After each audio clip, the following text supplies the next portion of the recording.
Assalamualaikum dan salam sejahtera. Saya Madalina binti Muhammad Isa, nombor metrik 276521 akan membentangkan tajuk masalah dan cabaran federalisme di Malaysia.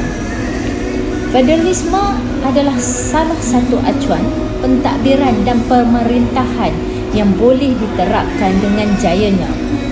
Oleh kerana Malaysia mempunyai pelbagai bangsa, Perlembagaan Malaysia telah termaktub di dalam pentadbiran dan pemerintahan sebagai salah satu peruntukan utamanya. Mari kita huraikan federalisme. Merujuk KCW 1980 menyatakan satu sistem pengagihan kuasa antara kerajaan persekutuan dan kerajaan negeri secara terlaras dan bebas dengan wujudnya ruang kuasa yang berbeza.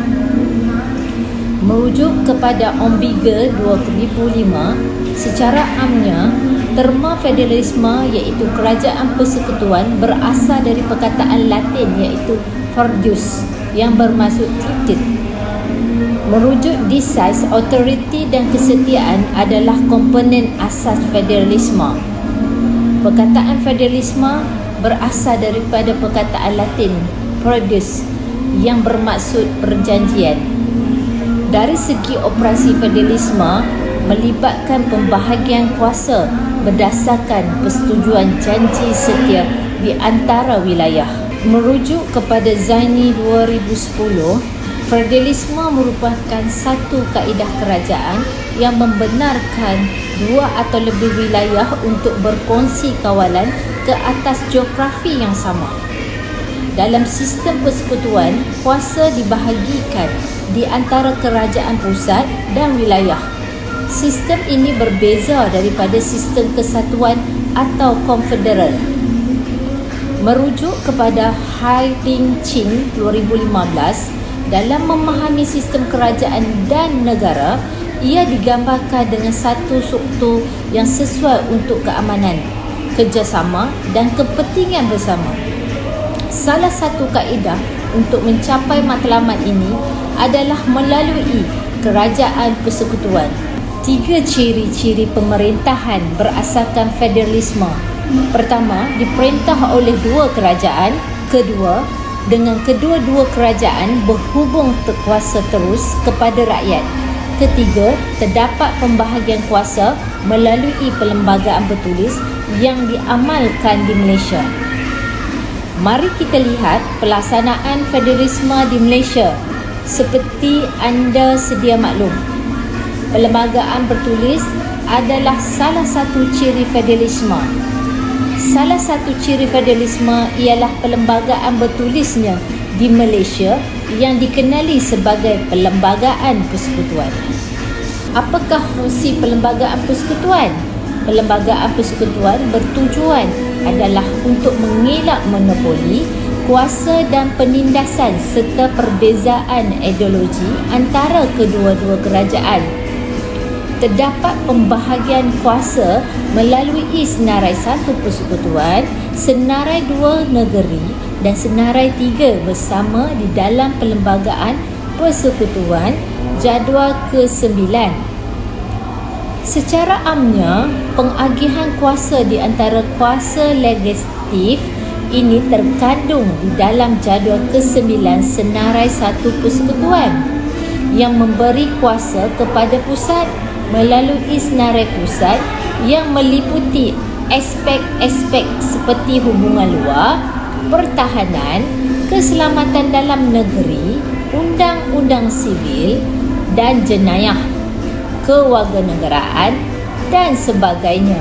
Senarai 2 negeri meliputi isu-isu yang dibawa oleh kerajaan seperti undang-undang Islam iaitu hak individu dan keluarga Islam, cuti umum negeri, prosedur pilihan raya negeri dan sebagainya.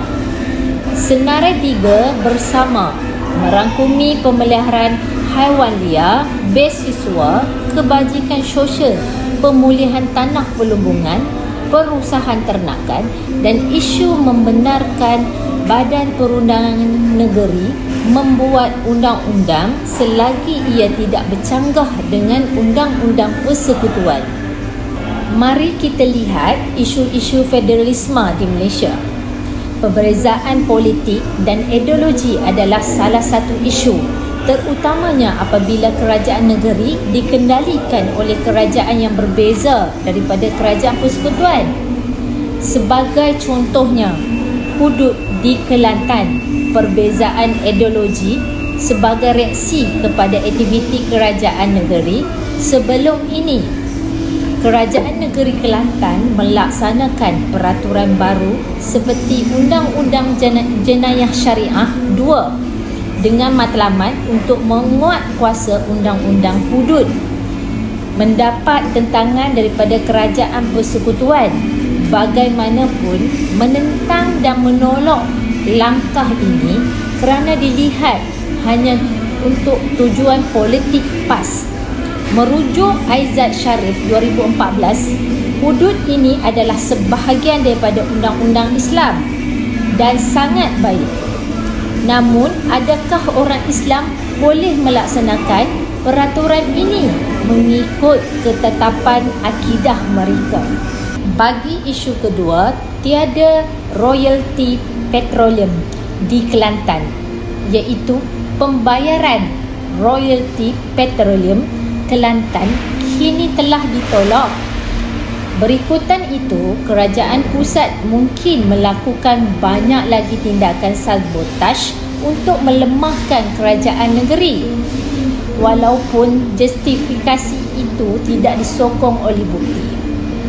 Merujuk Nol Hafizah Nazimuddin 2020 menghujahkan bahawa Kelantan tiada hak ke atas wang royalti kerana jadual ke-9 Perlembagaan Persekutuan memperuntukkan sebuah negeri hanya boleh mengekstrak apa-apa mineral dalam lingkungan ketiga batu nautika lautan wilayahnya. Analisisnya, ia merupakan perebutan antara jawatan politik yang menyebabkan konflik yang berpunca daripada perbezaan kuasa politik pentadbiran antara kerajaan persekutuan dan kerajaan negeri Kelantan. Bagaimanapun, kerajaan persekutuan meminggirkan sosial ekonomi setempat. Peminggiran boleh dilihat sebagai menghukum, terutamanya bagi majoriti rakyat Kelantan. Bagi isu ketiga, Proklamasi Darurat 2021 berkaitan parti pembangkang mempersoalkan sama ada darurat ini bertujuan untuk membendung wabak COVID-19 atau lebih bermotifkan politik. Merujuk Ikhwan 2021. Berikutan pertimbangan terhadap syur Jemaah Menteri dan mengikut fasa 1 Perkara 150 Perlembagaan Persekutuan, proklamasi darurat telah didengari. Kedua-dua pilihan raya umum dan pilihan raya kecil tidak akan diadakan dan Parlimen dan Dewan Undangan Negeri juga tidak bersidang. Analisisnya memberi masa dan ruang kepada kerajaan untuk menumpu perhatian kepada pemulihan ekonomi negara, di samping memastikan dan mengekalkan keselamatan dan ketenteraman awam. Sekarang, mari kita lihat kelebihan federalisme di Malaysia. Yang pertama ialah keperluan untuk ekonomi bersama, di mana negeri kecil bergabung dengan negeri besar tanpa menyerahkan autonomi mereka. Kedua ialah kaedah pengagihan kuasa dan kemakmuran yang adil dan saksama. Ketiga, iaitu federalisme dilihat sebagai satu kaedah untuk mengurangkan risiko sebarang konflik dan untuk mendamaikan perbezaan antara kerajaan persekutuan dan negeri. Walau bagaimanapun, ada kelemahan di dalam federalisme, iaitu dari segi penekanan pengagihan hasil yang saksama yang diperolehi daripada sumber asli negara kepada kerajaan negeri dan kerajaan persekutuan dikenali sebagai federalisme fizikal, tetapi ia tidak ditekankan oleh peruntukan dalam perlembagaan persekutuan. Kedua, walaupun terdapat pembahagian kuasa, kerajaan persekutuan dan negeri masih tidak berfahaman untuk menyelesaikan sesuatu masalah. Cadangan penambahbaikan federalisme. Oleh demikian, perlu ada penambahbaikan di dalam sistem federalisme di Malaysia, iaitu kerajaan negeri akan diperkasakan melalui proses pengagihan kuasa pusat yang difikirkan perlu bagi memudahkan sesuatu proses pentadbiran yang dilakukan. Penambahbaikan kedua adalah hubungan institusi raja dan eksekutif di dalam kerajaan persekutuan dan negeri perlu memahami federalisme secara bersama untuk mengelak sebarang perbezaan pendapat antara kedua-dua pihak.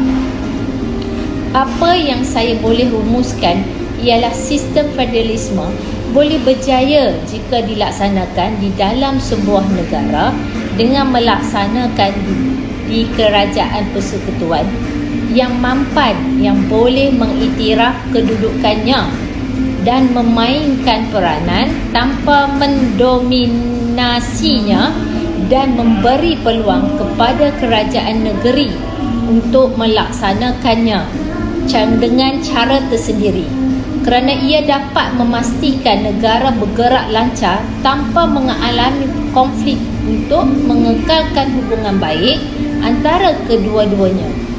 Tajuk: Masalah dan Cabaran Persekutuan di Malaysia telah dibentangkan secara ringkas.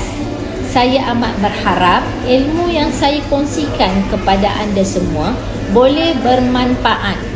Akhir kata, sekian, terima kasih dari saya.